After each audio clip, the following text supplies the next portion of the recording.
I was watching a show with my wife one day, and it was about some people in another country. But one of the characters, one of the people was a successful entrepreneur, and she basically had every single hour of the day blocked off and dedicated to a certain thing.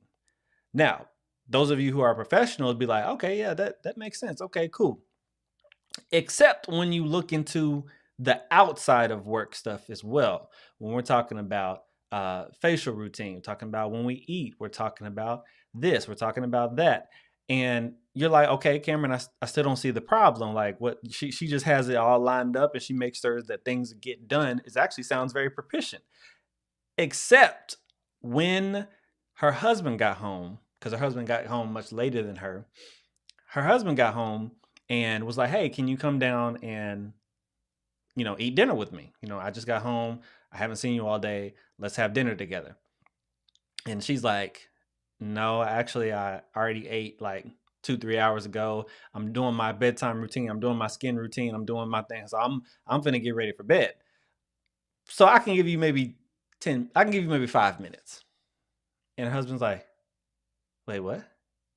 Because he's successful in his own right as well, but doing those type of activities, really clocking your every single moment and trying to balance it from a logistical standpoint can make you seem very impersonal. It can make you seem very robotic, and it can have you missing out on, you know, living your life, especially when surprises happen. Because we know life is going to come with a surprise here and there that's going to be able to throw you off. And what you don't want is it to get to the point to where you are so committed to your schedule, you're so committed to your professional progression that you don't have the wiggle room to navigate and make time for the things that are really important to you and the people that are really important to you.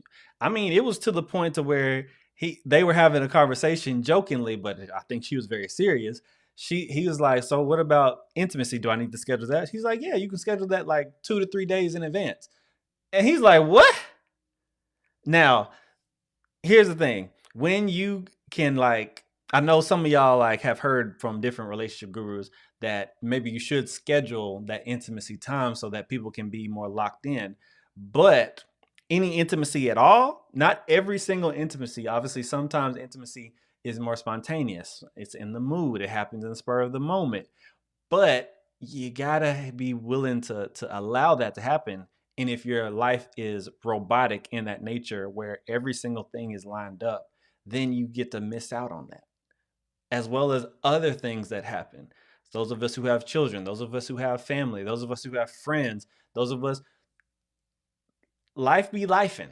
And so you got to be able to have time for that. But you got to want you at the same time, you don't want to sacrifice your personal productivity or your professional productivity and your professional progression. So I get that. So we have to really learn how to integrate them together.